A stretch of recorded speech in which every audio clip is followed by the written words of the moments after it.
New York's new state budget includes $2.1 billion for workers who didn't get federal funding. That includes undocumented migrants. Kelly O'Brien is looking into who gets that funding. She joins us live from Plattsburgh. Kelly, what did you find out? Well, Darren, Celine, proponents of this law say it's something that needed to happen, but local lawmakers say the money should have been used elsewhere.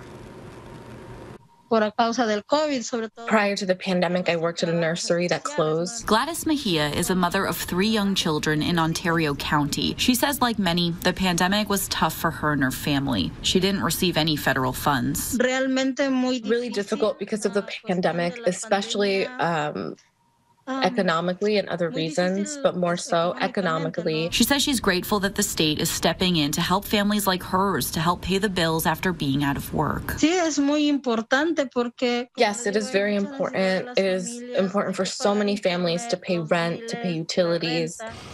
The money will come from the Excluded Workers Fund. That fund includes $2.1 billion for undocumented immigrants who were affected by the pandemic but weren't eligible for any federal money, like unemployment or stimulus payments, because of their immigration status. Putting their lives at risk every day to provide while they're not getting anything. The money will be divvied up into 2 separate tiers. One is $15,600 per worker. That equates to the unemployment benefits many received over the last year. The second is $3,200, which equates to the 3 rounds of stimulus payments. The Fiscal Policy Institute estimates that 290,000 undocumented immigrants in New York will be eligible for at least one tier. It's something that we needed to do and something that we were really working hard to make sure that we passed. Grassroots groups like the Worker Center of Central New York fought for this legislation, holding statewide protests and hunger sit-ins. I think it just shows the power of the people and the power to be heard regardless of status here. But local lawmakers say there could have been a better use for the $2.1 billion of taxpayer dollars. What is the state's obligation? What is the taxpayer's obligation? What's the appropriate use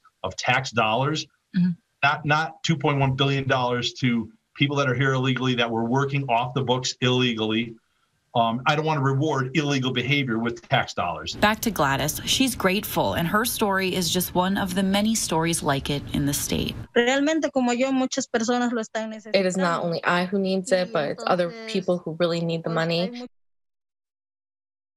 Now, lawmakers' concern here is the potential for fraud, someone coming into New York claiming the money when they're not actually eligible. The Worker Center says they encourage anyone who is eligible to make sure they have the proper paperwork. Paperwork from your home country, something from living here in New York, and proof of loss of income over the last year. The center also says it is a felony to try and claim this money if you're not eligible. Live in Plattsburgh, Kelly O'Brien, Channel 3 News.